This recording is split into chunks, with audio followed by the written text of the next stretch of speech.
So in an effort to make this thing street legal, I got this mirror, but it didn't come with a mount for my windshield. It's just supposed to go over your other mirror, which is stupid. This shit does not have a mirror. So in an effort to make this thing street legal, I got the mirror and I put a mount on it from, I don't know, some other shit I had, and I hot glued it. Let's see if this shit works. Okay, so it's mounted. It kind of works. Thing is, it bounces the fuck around. I might have to glue it some more another time. I don't know. I don't want to do that shit right now because it is time to get into this. Now the problem with this shit does not move. We need to break into that. We need to figure out what's wrong with it so we can use the HVAC controls again. So something I wanted to talk about is my philosophy on cars, on buying cool cars that you like, and on buying enthusiast cars. So when you buy a car, I'm assuming like you're a normal person, you're not rich, you're like me, you're someone whose money matters to them, who can't justify spending so much on a car. And that's where things like this come in. Cars like this. I spent an hour on Facebook Marketplace every day for months looking for a good deal. I found something that I loved and that I love and I didn't even know about. And that's the thing. You'll never branch out your love of cars if all you're doing is saving up for that perfect 240 or whatever. And sure, that's fine. That is amazing. If you want a perfect 240, if that's your dream, go for it. But the thing is, you're spending about $15,000 on that perfect 240.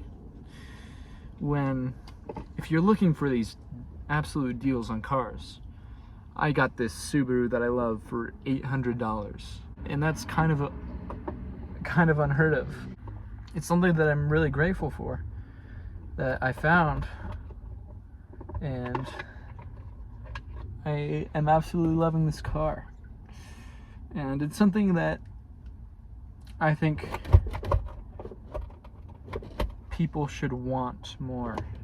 It's something that I think people should be looking for. These deals on cars that can make it a no-brainer to get a certain type of car, you know? It's such a no-brainer that even if you don't like it, it's fine because you can just resell it or whatever. But if you do like it, you just have this perfect car for not so much money, and you can try out more cars. You can shop around and see what you really like. I never would have considered myself a Subaru guy or a Boxer guy, because yeah, the WRX is cool, Forester's alright, but I never would have gotten into Subaru if it weren't for this car. It's really fun just to do these projects too. I mean, there's some people out there who just like to drive and don't like to work on their cars, and that is understandable. That's perfectly fine. But if you really like these kind of projects, it's really an amazing experience to do this kind of thing. The thing about this car specifically that makes it such a good deal is that it's a collector's car. It's an extremely rare car. Shut up. It's an extremely rare car. Even if tomorrow the engine blows up, I got this thing for $800, and there's a lot of parts in here that are worth $800 because this thing is so rare. I mean, the hubcaps are probably 100 a piece. They are actually, because I was looking for one that's missing. Just a bunch of these parts are ridiculously expensive. The only downside to owning this car is that I don't know how to do shit on this car. I don't know how to do this. Fuck. I'm not sure if I can remove like this plastic, if I have to remove the whole thing in one piece. We're gonna have to take the seats out. Yay. We got this rusty ass bolt off and we did not strip it. So, something I feel like has gone away from the whole car culture zeitgeist lately is the love of your car. With shitbox culture, you know, buying these crappy little cars and loving them and fixing them up. There's a level of love you have for your car, but these guys just buying $15,000 cars, dropping thousands of dollars to have these stupid ass Rocket Bunny kits on them. It really doesn't reflect any kind of sincereness or personality or any sort of passion that goes into your car. It's just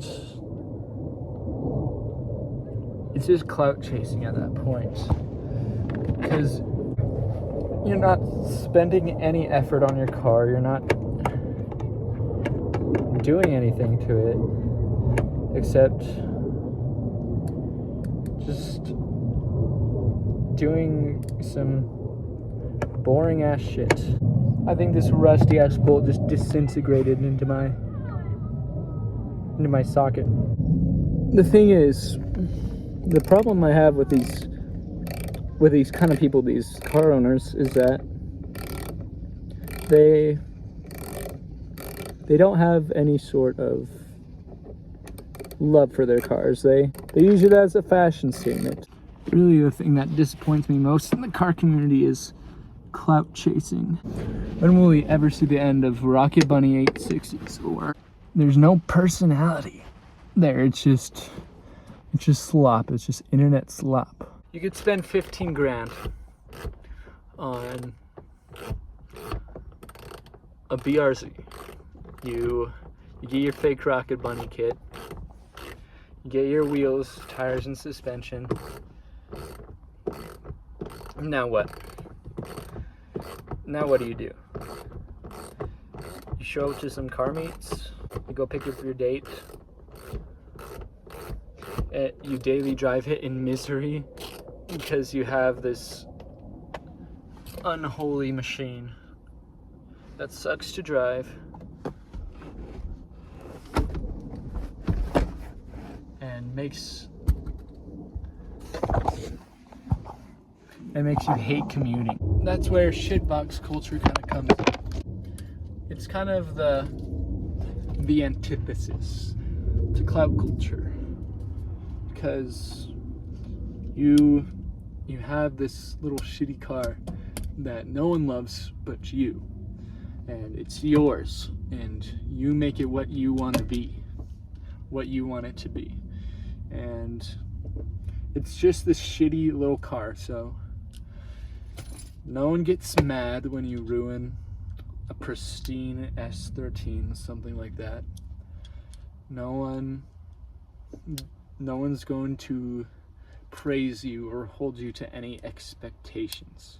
If you have like a Thrash Civic and you like automatics, say, you like to drive an automatic, and if you have this nice pristine Civic, someone walks up and he's like, an automatic, gross. But if you have this shitty little Civic, it looks horrible, someone's gonna walk up and say, oh, about what I expected. The point is, build the car for yourself. Don't build a car for the internet. Don't build your car for others. If you see something that you like, that looks good, do it.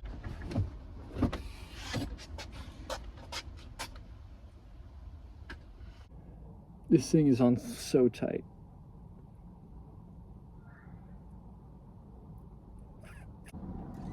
Oh my God, we got it.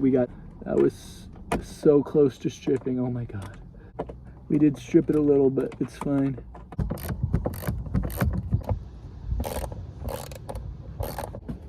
So, why is this twink yapping at you, telling you to buy a cheap car? Well, I think that the car community would have a real revival if we all just bought silly little projects and not idealized pieces of slop. Because truly, I think these silly little projects are the heart and soul of the car community. You don't go over to a friend's house to gawk at their FRS. You go to a friend's house to help them, I don't know, swap a transmission.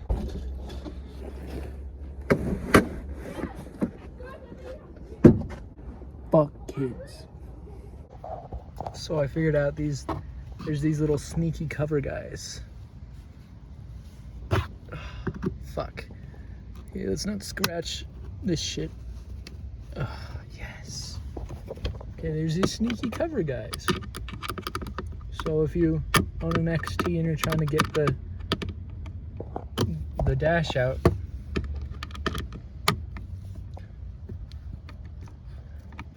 definitely do that. What the fuck is this? Oh! Oh no! Oh no, no, no. Oh!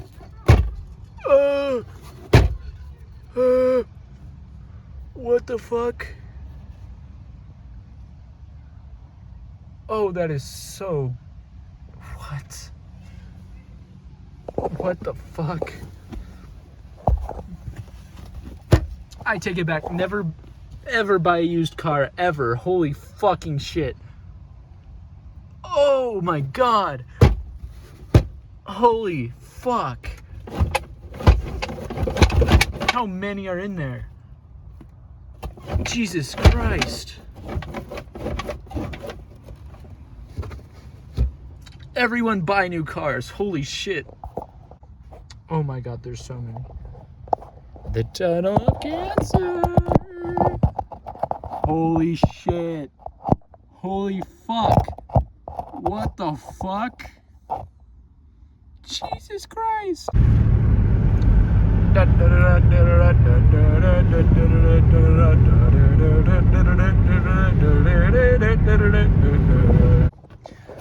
Just got back from the stow with some WD-40, sprayed it in there.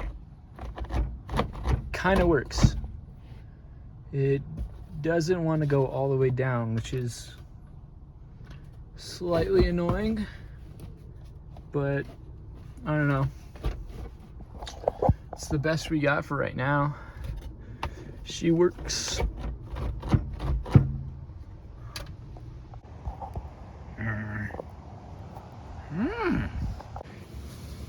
I guess this is what I get for spending $20 on seat covers from AutoZone, but get what you pay for. Inside of the car is pretty much done, so we are just going to vacuum it out and put it all back together. All right, this is working good now. So now we're gonna hit this shit. Blech.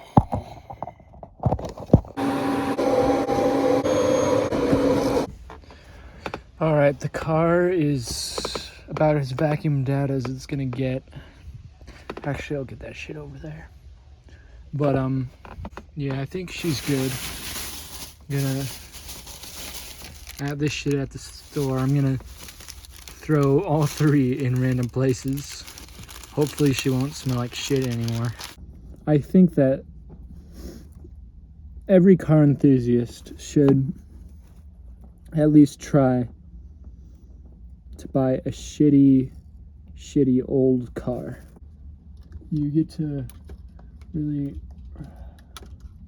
revive something from shitty to less shitty.